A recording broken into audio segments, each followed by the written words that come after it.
नमस्कार, स्वागत है आप सभी का एनएफ न्यूज पर। मैं हूं आपके साथ रोहित। अब जम्मू कश्मीर और हरियाणा के जो चुनावी नतीजे आने थे उसकी तस्वीरें साफ हो चुकी हैं। मतलब कि हरियाणा में बीजेपी तीसरी बार सरकार बना रही है, जम्मू कश्मीर में एनसी और कांग्रेस मिलकर सरकार बनाएंगी, वहां पर भी बीजेपी का ठीक ठाक ही प्रदर्शन रहा है। ऐसे में अब सवाल यह है कि कांग्रेस का प्रदर्शन इतना बुरा क्यों है, जबकि 99 सीटें किसी तरीके से लोकसभा चुनाव में वो जीत गई थी। और वहीं पर अब ये आंकड़े निकालने शुरू कर दिए गए हैं कि कांग्रेस हो गई है पिछलग्गू पार्टी। वो पूंछ पकड़कर अब पीछे पीछे चल रही है। उत्तर प्रदेश में देखिए 99 सीटें आई, लेकिन समाजवादी पार्टी के भरोसे आई। आज आप कश्मीर में देखिए 6 सीटें लाते हुए दिख रहे हैं जम्मू कश्मीर में, तो वहां पर भी किसके दम पर? नेशनल कॉन्फ्रेंस के दम पर। बिहार में यही देखिए, झारखंड में यही देखिए, कहीं भी चले जाइए और जहां अकेले लड़ रहे हैं वहां बंटाधार हो जा रहा है। चाहे वो आप राजस्थान देख लीजिए, मध्य प्रदेश देख लीजिए, छत्तीसगढ़ देख लीजिए और अब हरियाणा देख लीजिए। एक आध राज्य हैं जहां पर अच्छे खासे चुनाव उन्होंने जीते, हिमाचल प्रदेश में, कर्नाटक में। लेकिन पंकज जी, आपको लगता है कि अब पूंछ पकड़कर चढ़ने का प्रयास किया जा रहा है कांग्रेस की तरफ से? पिछलग्गू पार्टी हो गई है। देखिए, ये मैं नहीं कह रहा हूं, ये उन्हीं की सहयोगी प्रियंका चतुर्वेदी हैं, उद्धव सेना के, उद्धव ठाकरे वाली जो शिवसेना है। उन्होंने चुनाव परिणाम के दिन ये कहा है कि कांग्रेस जहां जहां भारतीय जनता पार्टी के साथ डायरेक्ट फाइट में है वो धराशायी हो जाती है। अगर कोई पत्रकार कहता, विरोधी कहते, तब तो मान लेते कि भाई विरोधी हैं तो कहेंगे, लेकिन अपना ही सहयोगी अगर ये बात कहे तो इस मामला ज्यादा गंभीर हो जाता है। दूसरा उदाहरण मैं आपको बताता हूं। पिछले 24 घंटे में राहुल गांधी की आप ट्वीट देखिए। उन्होंने 3 ट्वीट किए हैं पिछले 24 घंटे में, लेकिन हरियाणा और कश्मीर से जुड़ा हुआ कोई ट्वीट नहीं है। देखिए, नेता वो होता है ना जो अच्छी परिस्थिति हो या बुरी परिस्थिति हो, नेतृत्व करे। जो आंधियों में भी मसाल थामे रखे, वही नेता है। अच्छे दिनों के लिए मैं, और जब बुरा दिन आए तो भाग जाए नानी घर इटली, तो ये इस तरह का नेता नहीं माना जाता कि अच्छा नेता है। मैं एक बात बताऊंगा। देखिए, मैं एक उदाहरण बताता हूं कि अन्ना हजारे के आंदोलन के बाद कुछ पत्रकारों ने मिलकर और अन्ना हजारे ने मिलकर ममता बनर्जी को यह कहा कि ममता बनर्जी और अन्ना हजारे एक साथ आ जाएं। रामलीला मैदान में रैली रखी गई। रामलीला मैदान में भीड़ नहीं जुटी, बुरी तरह फ्लॉप हो गई। अन्ना हजारे नहीं वहां पहुंचे, लेकिन अकेले स्टेज पे ममता बनर्जी गई। भले 2, 4, 10 लोग जो भी थे उनको संबोधित किया।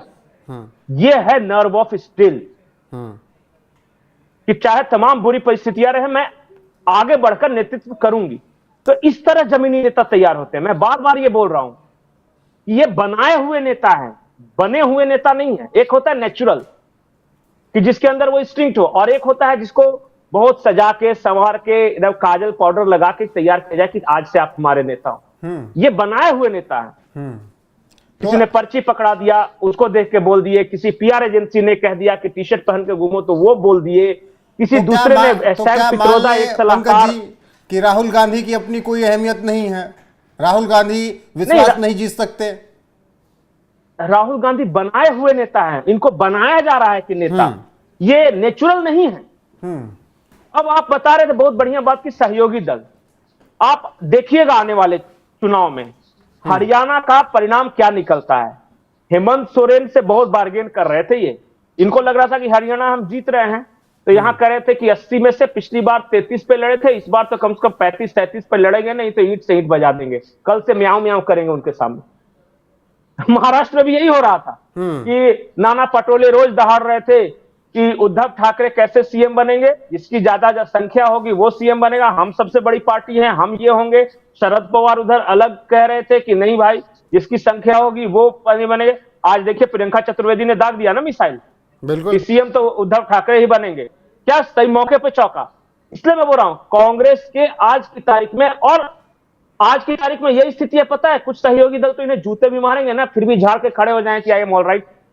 गठबंधन मत तोड़िए, क्योंकि पता है कि टूटा तो बर्बाद। उत्तर प्रदेश में ये 20 जूते खाकर भी गठबंधन कायम रखेंगे।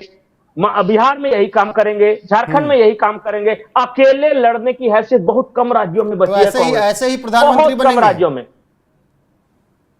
अब मुझे नहीं पता, हो सकता है सारे लोग मिलकर इनको बना दे, लेकिन जिस दिन सारे लोगों का, अगर इस देश में वो भी दिन आ गया ना कि सारे विपक्षी दलों को मिलकर भी बहुमत आ गया, तो इनको नहीं बनाएंगे, इसकी गारंटी मैं देता हूं। ऐसे नहीं बनेंगे। राहुल गांधी तभी प्रधानमंत्री बनेंगे जब कांग्रेस अकेले अपने दम पे 200 या उससे ज्यादा सीटें लेके आएगी। ये 99 पे मतलब सबसे बड़ी पार्टी हो तभी।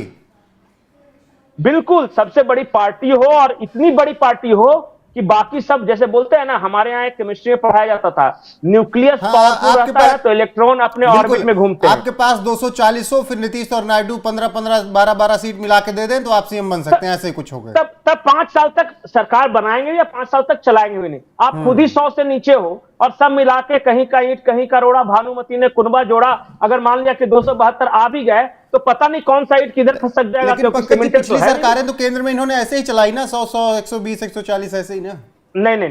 नहीं, उस वक्त भी कांग्रेस की अच्छी सीट आती थी। आप देख लीजिए कि यूपीए 2 में बहुत अच्छी सीट आई थी, 141 के आसपास थी यूपीए 1 में। 140 कह रहा हूं। तो कहां पहुंचना है आपको?